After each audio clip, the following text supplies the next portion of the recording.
Hello and welcome to the Movie Slackers. Today we're reviewing a new movie called The Man from U.n.c.l.e. Of course, I'm Robbie Rock, the voice of the Movie Slackers today, and we got Johnny Two Toes. How you doing? He is the reviewer for this movie.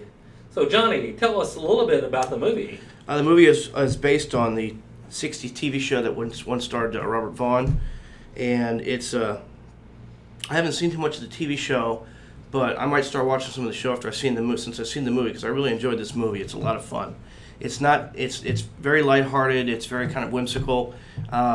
It's about some serious stuff about the bomb and during the 1960s and the Cold War and whatnot. But it's handled in kind of a light, frothy kind of way. It doesn't take itself too seriously, but it takes itself seriously enough that you believe the characters and you believe the situation and you believe there's something at stake here. And we've got Henry Cavill, Superman, playing an American, even though he's a Brit in real life. He's a thief that gets picked up by the CIA and goes to work for the CIA and becomes one of their best agents. And Armie Hammer playing a Russian agent, KGB agent. And God, this guy really didn't impress me very much in The Lone Ranger, but he impressed me here. He's got the good, thick Russian accent. He convinced me he was a Russian, and he was really a man filled with anger at his home situation, growing up in Russia and whatnot. So we missed that kind of fury that I was looking for in the Lone Ranger with his character as the Lone Ranger. He was kind of a wimp in that movie. In this movie, he's definitely the opposite, and I believed every second of it. And the two female love interests, Alicia Vikander, who we saw in Ex Machina, is just lovely in this movie, and she's beautiful, and she's very sexy, and she's very believable as I think a German woman whose father has been kidnapped to help make the bomb.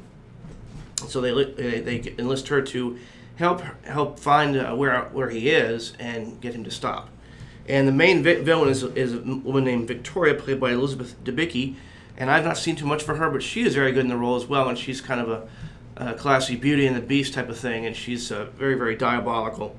The script, written by Guy Ritchie and Lionel Wigram, who both worked on the two of the Sherlock Holmes films, do a good job here of keeping things light and humorous and funny, but they still have some depth to these characters so that you're invested in what happens on screen.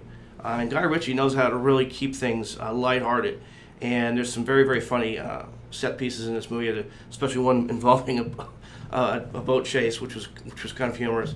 I liked this movie overall. I thought it was really well done. I thought it was the music by Daniel Pemberton, who did the score for this film, was terrific.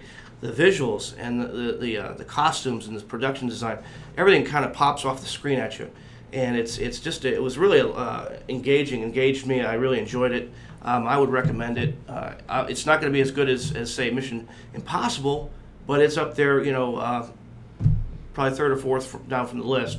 It's a good movie. I really enjoyed it. I think older people will enjoy it as much as the younger crowd will enjoy it, because it's accessible to both age groups. So I think anybody can really like this. It's PG-13. You're not going to have a whole lot. I don't think there's maybe a couple bad words in the whole movie. The action is pretty is PG-13.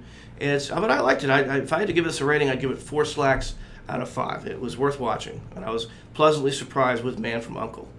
So Johnny, I haven't seen this movie yet. I don't think I recognize the name for the TV show from back in the '60s.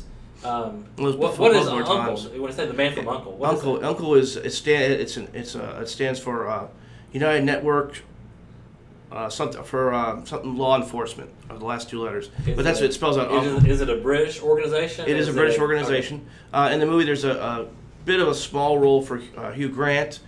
And he does a pretty good job with his role as sort of like the ringleader when the Brits get involved. And then Jared Harris plays an American CIA, basically Henry Cavill's boss in the movie, and he's good too. And I wish there'd been a little more of them in the movie, because they really, the movie, each scene they're in, they kind of ramps up the humor and the action, so to speak. It's just a well written, well thought out movie.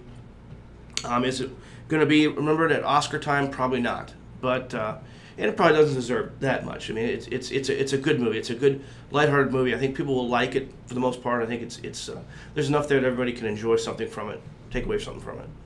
Well, that sounds good. And you said you're giving it a 4 out of 5. 4 out of 5, so yes. That's very, very, I enjoyed very it. good. I was pleasantly surprised.